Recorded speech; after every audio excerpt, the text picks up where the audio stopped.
Welcome to Shapey's Folk Tales. Please like and subscribe to get more content like this.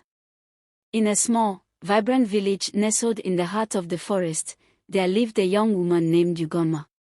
She was known as the fattest girl in the village, and wherever she went, she could feel the stares of the villagers. Ugonma was kind, gentle, and strong, but her large frame made her an object of ridicule. Each day, Ugonma watched as her friends found love, one by one. They would giggle and chatter about their suitors, while she stood alone, always the outsider.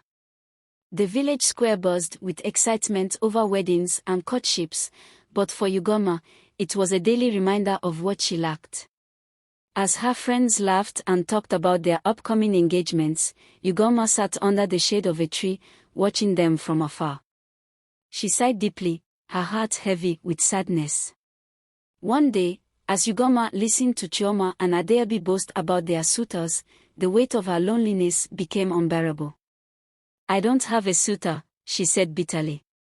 "Maybe no one will ever love me. Maybe I'm just too different." Her words were filled with pain, but her friends, unsure of what to say, tried to offer awkward reassurance. Frustrated and overwhelmed by her isolation, she stood up and stormed off, her heart aching with every step. Anger and sadness swelled inside Ugonma as she wandered into the forest, deeper and deeper until she reached a familiar spot, the village hut, a large boulder where the villagers often met for celebrations. She stared at it, her emotions building until they reached a breaking point. "Why does no one see me for who I am?" Ugonma cried out, tears streaming down her face. In a fit of frustration, she struck the boulder with all her might. To her surprise, the ground trembled beneath her feet. The mighty rock cracked under her force, collapsing into pieces. Shocked and horrified, Ugonma stepped back, realizing what she had done. Villagers nearby heard the commotion and rushed to the scene. When they saw the destroyed landmark, they gasped in disbelief. "It's Ugonma," one of them shouted. But Ugonma, overwhelmed with shame and sorrow, couldn't bear to face them. She turned and fled, running further into the depths of the forest. Tears blurred her vision, and soon she found herself in a part of the forest she had never seen before.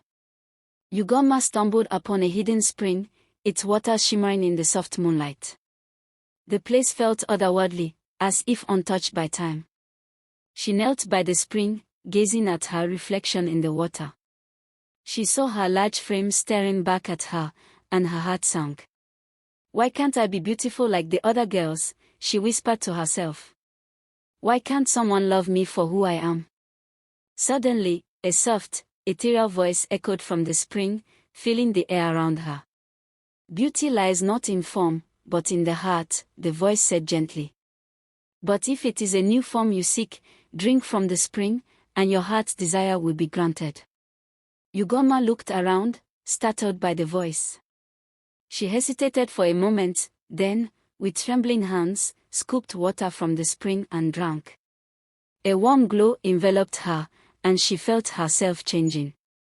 Her body began to slim down, her curves softening into a graceful form. Her reflection in the water transformed into that of a beautiful, slender woman. I'm different," Ugonma whispered in awe. "I'm beautiful." Her heart swelled with hope, and she knew it was time to return to the village. The next morning, Ugonma walks back into the village, her new form catching the attention of everyone.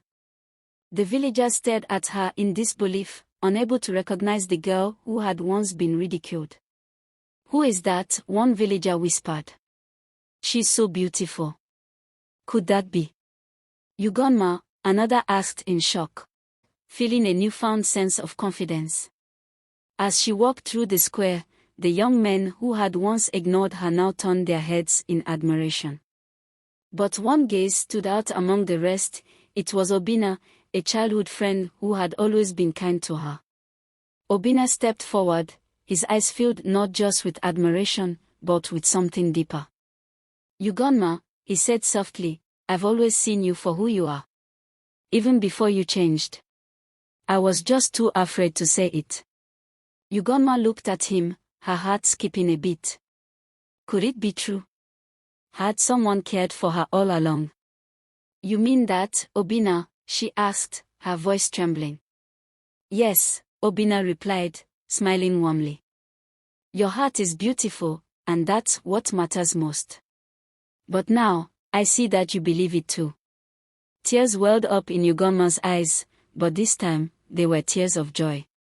She had spent so long wishing to be someone else, thinking that her worth was tied to her appearance. But now, she had finally seen her own worth. Ugonma had learned a valuable lesson: true beauty comes from within, and those who see with their hearts will always find love. And with that, her story came to a joyful end, as the girl who once felt invisible found herself, and in doing so, found love.